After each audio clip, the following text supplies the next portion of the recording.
Hi friends, இன்றைக்கி நம்ம அருமையான ஒரு தக்காளி தொக்கு தான் செய்ய போகிறோம். நீங்கள் கண்டிப்பாக இந்த டைமில் ட்ரை பண்ணி பாருங்கள். இந்த ரெசிபி பார்த்திங்கன்னா சாதத்துக்கு மட்டும் இல்லை, சப்பாத்தி, இட்லி, தோசை, பூரி கூட அட்டகாசமாக இருக்கும். நீங்கள் கண்டிப்பாக இதை ட்ரை பண்ணுங்கள். இதை இப்போ நம்ம எப்படி செய்கிறதுன்னு பார்த்துடலாம். இந்த ரெசிபி செய்கிறதுக்கு முதல்ல ஒரு கடாய் வச்சுக்கோங்க. கடாய் வச்சுட்டு 1 டீஸ்பூன் அளவுக்கு கடுகு சேர்த்துக்கோங்க.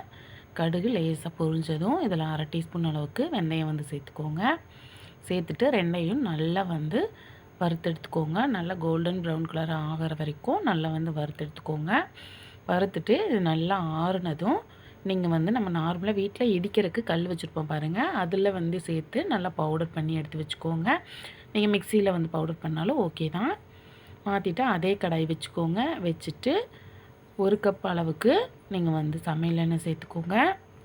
சேர்த்துட்டு எண்ணெய் லேசாக ஹீட் ஆனதும் கடுகு 1 டீஸ்பூன் சேர்த்துக்கோங்க. சேர்த்துட்டு நல்லா பொரிஞ்சதும் 1/4 டீஸ்பூன் வெந்தயம் சேர்த்துக்கோங்க. சேர்த்துட்டு 1/2 டீஸ்பூன் அளவுக்கு பெருங்காயத்தூள் சேர்த்துக்கோங்க. சேர்த்து நல்லா பொரிய விட்டுட்டு ஒரு 5 பல் பூண்டை இது போல் ரவுண்டாக ஸ்லைஸ் பண்ணி சேர்த்துக்கோங்க.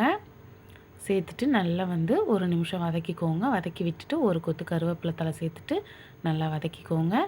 வதக்கிட்டு இந்த ஸ்டேஜில் ஒரு 1/2 கிலோ தக்காளி நான் எடுத்திருக்கேன். அதை நல்லா பொடியாக கட் பண்ணி சேர்த்துக்கோங்க. சேர்த்துட்டு நல்லா கலந்து விட்டுடுங்க. தக்காளி ஓரளவுக்கு நல்ல பழமாக இருக்க மாதிரி எடுத்துக்கோங்க. ரொம்ப காயாக இருக்க மாதிரி இருந்துச்சுன்னா நமக்கு தொக்கு பதத்துக்கு வராது. ஸோ தக்காளி நல்லா பழமாக பார்த்து எடுத்துக்கோங்க. இந்த டைமில் தக்காளி விலை கம்மியாக தான் இருக்குது. ஸோ இந்த நேரத்தில் நீங்கள் இந்த ரெசிபி பண்ணி ஸ்டோர் பண்ணி வச்சுக்கோங்க. ரொம்ப யூஸ்ஃபுல்லாக இருக்கும் உங்களுக்கு. தக்காளி நல்லா கலந்து விட்டுட்டு ஒரு 1/2 டீஸ்பூன் அளவுக்கு நீங்கள் உப்பு சேர்த்துக்கோங்க. தக்காளி சீக்கிரமாக வேகிறதுக்காக. சேர்த்துட்டு இது கூடவே 1/4 டீஸ்பூன் அளவுக்கு மஞ்சள் தூள் சேர்த்துக்கோங்க. சேர்த்துட்டு இந்த தொக்குக்கு தேவையான அளவு 1/2 டீஸ்பூன் அளவுக்கு இன்றைக்கி நான் தனி மிளகாய் தூள் சேர்த்துருக்கேன். ஸோ இது கரெக்டான காரமாக இருக்கும். குழந்தைங்கள்லேருந்து பெரியவங்க வரைக்கும் சாப்பிட்ற மாதிரி இருக்கும். காரம் அதிகமாகவும் இருக்காது.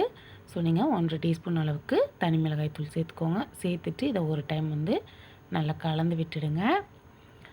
நல்லா அந்த மசாலாவோட பச்சை வாசம் போகிற வரைக்கும் நல்லா ஒரு 2 நிமிஷம் போல் நல்லா இதை வதக்கி விடுங்க. வதக்கி விட்டுட்டு இதை இப்போது நம்ம மூடி போட்டு வேக வைக்க போகிறோம்.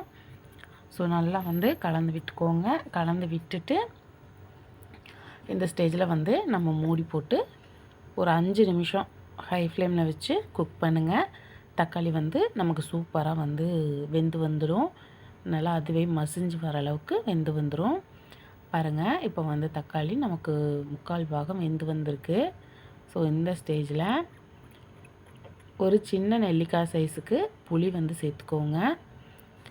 தக்காளி ஓரளவு நல்லா வெந்து வந்ததும் நீங்கள் புளி சேர்த்திங்கன்னா புளி தக்காளியோட அந்த தண்ணியில் சேரும் பொழுது சூடாக இருக்கும் பாருங்கள், சீக்கிரமாக நல்லா ஊறி வெந்து வந்துடும்.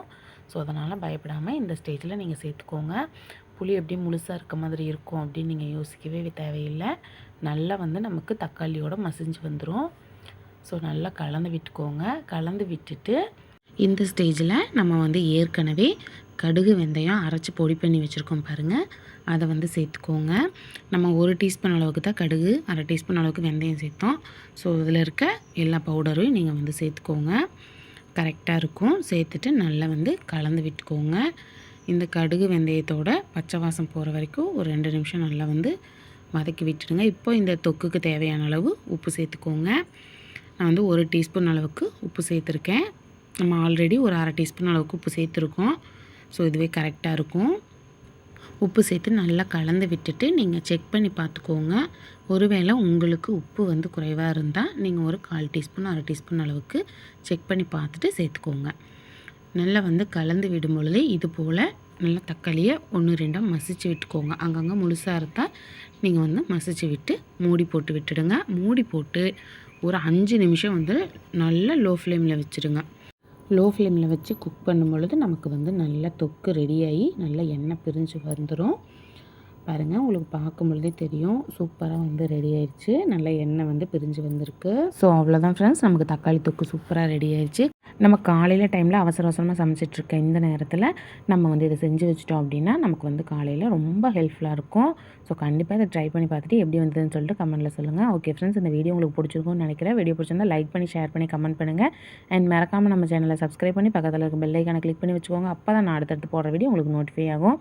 ஓகே ஃப்ரெண்ட்ஸ், இதே போல் நிறைய வீடியோ நம்ம சேனல் அப்லோட் பண்ணியிருக்கோம். செக் பண்ணி பாருங்கள், உங்களுக்கு யூஸ்ஃபுல்லாக இருக்கும். அடுத்த வீடியோவில் பார்க்கலாம்.